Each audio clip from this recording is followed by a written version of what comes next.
On the homework that we had from last week,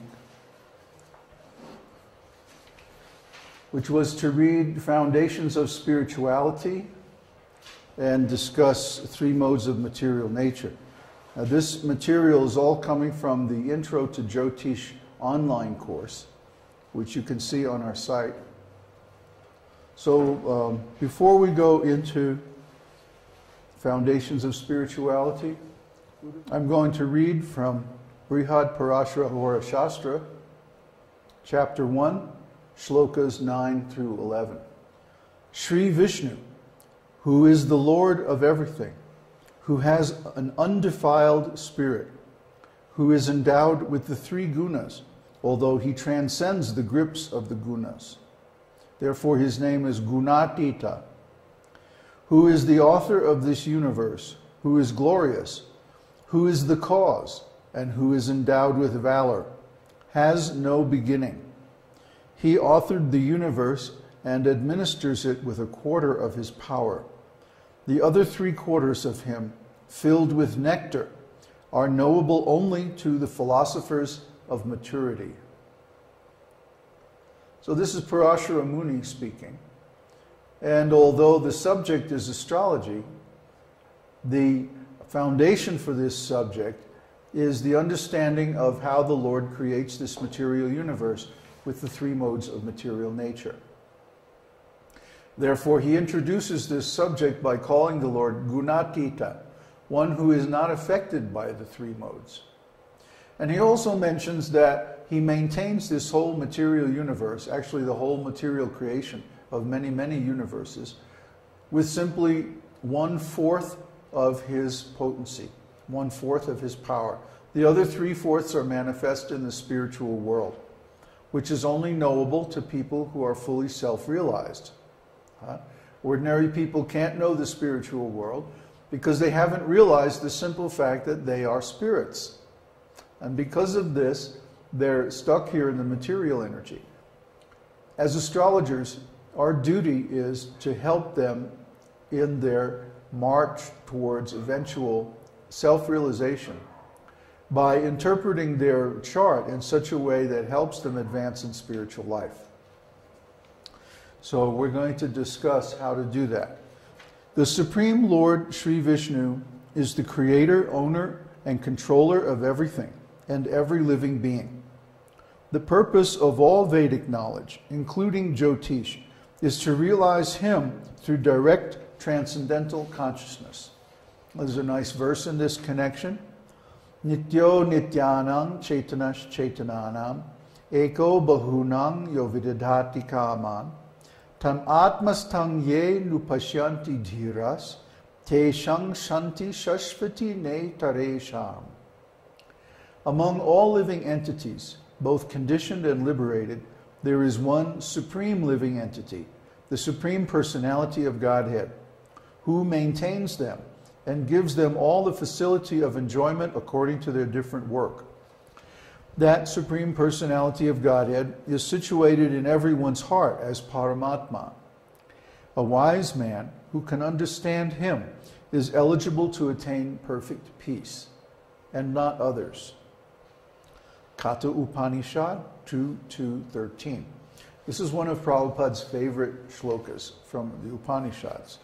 Nityo Nityanam means there is one eternal Supreme Lord and there are many eternal living entities.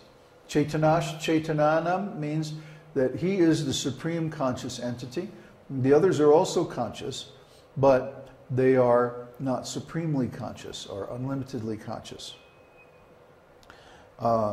He is the master of everything, the owner of everything, the origin of everything. And he maintains all the other living entities. Without him, they couldn't even exist. So he gives them the different facilities in the material and spiritual worlds according to the quality of their consciousness and their work. So even though he is supreme, he is actually situated in the heart of every living entity as the super soul. This is an amazing thing. And a person who can realize this actually comes to know him face to face and have a personal relationship with Him. This is the goal of self-realization. And such a person who has achieved this goal actually can attain peace. Nobody else. Everyone else is simply riding on the waves of time, like tossed here and there by the ocean of material suffering. But someone who knows Him has steadiness, has peace. So here we see the Lord reclining on the snake of Sheshanaga in the ocean of Garbhodaka. And Lakshmi is massaging his feet. And he is in the sleep of creation called Yoga Nidra. And from his navel comes a lotus stem, and the lotus opens and reveals Lord Brahma, the secondary creator of the universe. Lord Brahma is the master of transcendental sound vibration, which he uses to form the basic elements emitted by Garbhodakshayi Vishnu into the planetary systems of the material universe. So even though he emanates the material, the basic elements of the material universe, he is never overcome by those elements. And even though he's the master of the three modes of nature, he's never controlled by those modes. He says, Parang Brahma, Parang Dhamma, Pavitrang Paramang Bhavan, Purushang Shashvatang Divyam, Adi Devam Ajang Vibhum. Or rather, Arjuna says, you are the supreme Brahman, the ultimate supreme abode and purifier, the absolute truth and the eternal divine person. You are the primal God, transcendental and original, and you are the unborn and all-pervading beauty. Bhagavad Gita 10:12. Therefore, association with him, either by his name, form, pastimes, qualities, his instructions in the Bhagavad Gita and other scriptures, or his devotees, his devotional service, is always purifying. The conditioned souls are suffering because they're entangled in the three modes of material nature. But he is always free. Therefore, association with him also gives this freedom to the living entities. And this is the nectar that everyone is searching for. Everyone wants to be free. Everyone wants to be happy. Nobody wants to change their body. Nobody wants to grow old or sick or die. But these things are happening because we're conditioned by material nature. So to rise above this material nature, we have to be purified. And this process of purification is called devotional service or bhakti. So this bhakti is given in all the great scriptures, but especially Bhagavad Gita and the allied scriptures, Srimad Bhagavatam. So we should recommend to people that they read these things and start to practice them. As astrologers, they're going to ask us, well, what is the solution to my problem? And they're going to identify their problem as something material. But actually their problem is spiritual. Their problem is that they're not in association with Krishna. So we have to bring them into that association by giving them good advice, how to chant Krishna's name, how to worship Krishna, and so on. Krishna says, Tribhir guna mayar bhavair, ebhi sarvam edang jagat, mohitang nabhijanati, mam ebhya param avyayam. Deluded by the three modes, goodness, passion, and ignorance, the whole world does not know me, who am above the modes and inexhaustible. Bhagavad Gita 7:13. So this is the problem.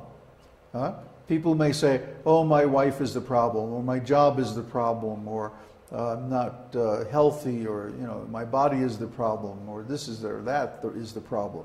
But no, the problem is their consciousness is conditioned by the three modes of material nature. So sometimes they're enjoying, sometimes they're suffering. Sometimes they're born as a human being, sometimes they're born as an animal. Just by their karma. They're going up and down in the material universe. And so they're suffering.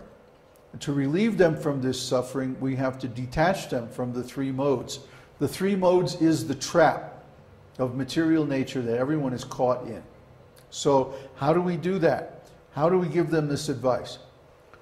Well, first of all, we have to understand the nature of the trap, the structure.